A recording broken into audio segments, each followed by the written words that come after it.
when you are going to the nursing school, it is really important that you have fundings to get into the school, because to be honest with you, nursing school is expensive. You're gonna need a lot of money to get into the nursing program. It's either you get a financial aid, you get a financial loan, school loan, or for us, in my case, I use Chad Douglas GI Bill. Being an army wife or army spouse or military spouse, I got a chance to use my CAA to complete some of my prerequisites.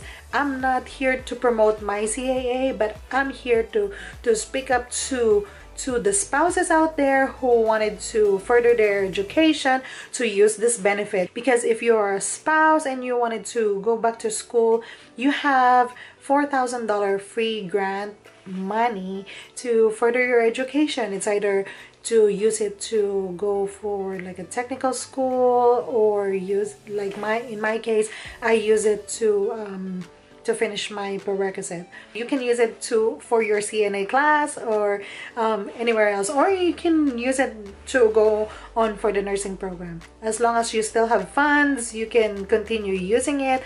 And also, if your spouse or the active duty member is from E1 to E5, you'll be able to use it, or I think O1 to O4. So back to my thing, I actually use Chad Douglas GI Bill. GI Bill is actually educational grant for the military member, but in Chad Douglas' case, he actually transferred his GI Bill to me, so that way I can use it for my school. He can use it, or his dependent can use it. Chad Douglas transferred 30 months of his GI Bill to me, and if ever that I don't use all of it, he can have it, or he can use it in the future. But if I finish my LPN, which is only a year, that's only 12 months, I can use the remainder maybe next year or in the next 2 years to finish up my education. So I have 30 months to use the funds that is paying all my tuition fee, and GI Bill will also pay for my books and supplies. So actually it is really good and real help for us, because school is expensive. I'm telling you, if you don't have a scholarship or other source, it is really hard to to get into the program.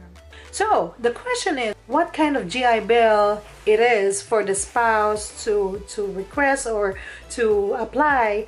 Alright, so there are actually two kinds of GI Bill, which is the Montgomery Act GI Bill and post 9/11 GI Bill. First, we were told that we need to apply for the Montgomery Act. We called someone from the e-benefits to help us to apply for the GI Bill transfer. For 3 weeks, we got a denial letter. I'm like, I'm not gonna be able to go to school. It's because we did not apply for the right one.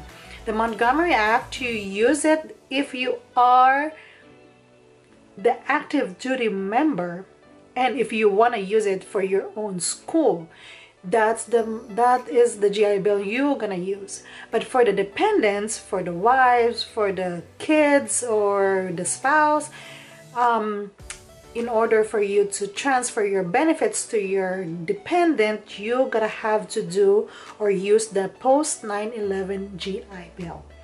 So that's the reason why we got denied. Good news is we reapply again, and a week before the school starts, I got the acceptance letter or certificate of eligibility that I'll be able to use Chad Douglas's GI Bill. After getting the acceptance letter, I went to the financial office in school and talked to my VA representative, and I gave him the certification and start the processing for the school. For the post 9/11 GI Bill, what they're gonna do is the VA will not gonna give you money, but the VA will pay the school directly for your tuition fee. They're gonna ask for your bank account because they're gonna transfer you money for your books and supplies. So that's how the VA works.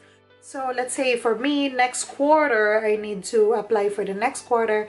When the registration starts, I don't need to call VA anymore. I just need to fill out some information from the school. Actually, every school in the United States has to have this like application for the GI Bill. So that way, when you register for your next class in the next quarter or next semester, you just need to fill out the form and give it to your VA representative, and then they're gonna take care of the rest. So it was easy. I thought it wasn't complicated, but it's not. It's very easy.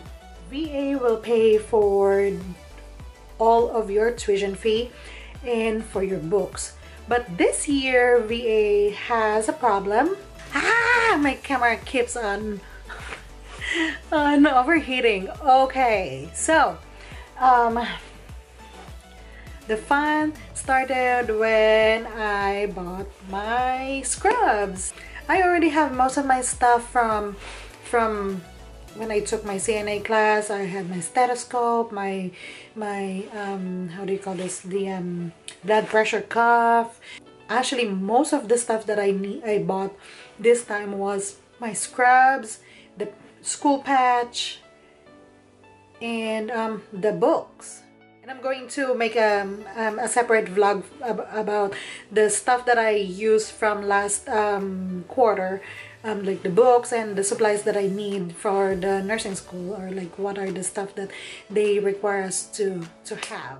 If you guys are going to ask me how much it costs to be in the LPN program on the first quarter, here in Washington, some of the school goes by quarter, so it is 3 months every quarter. We started last fall, winter, spring, and summer. We have no break. It's gonna be, this is only our break, which is the Christmas break and spring break. For the first quarter, it is a total of 15 units or 15 credits, and the total amount for this quarter is, for the tuition fee only, is $1,884.05. Okay, so that is the total for one semester or one quarter. 15 units is 3 courses. The first course is Fundamentals 1, that is 7 units. The second course is a Professional Vocational Relationship, that is 4 units, and Introductory to Medical Surgical Nursing, that is 4 units. That is a total of 15 units. So that is the cost to be in the nursing school. So make sure that you already set your game plan. If you applied and you don't know where are you going to get your financial source, it's gonna be hard for you. To be honest with you, nursing is like a full-time job. I quit my full-time job to get into the nursing school because you need to commit yourself into this. If you are working, good for you if you're working, if you can manage to work. But for me, I'm focused in just going to school. For this quarter, our classroom time is 7 o'clock to 12:30 Monday to Wednesday, and Thursday from 7 o'clock to 3 o'clock in the afternoon. So it's like having a job. Being in the school physically from 7 o'clock to 12 o'clock, you also need enough time for you to do your homework, your studying, class preparation time. You need all of that, at least 6 hours a day. Me, after school, I still need to stay at school and then come home, cook dinner. Sometimes I don't have time to cook dinner because I have freaking too much homework. 10 homework or 12 homework due in the next 3 days, and I have, on the top of that, I have paper to write, I have quizzes online, I have quizzes, physical quizzes, tests, and most of all, studying. I hope that you learned something from this part 1 of my nursing journey. If you have any questions, just please let me know. Comment down below. And I'll see you guys in my next vlog. Bye!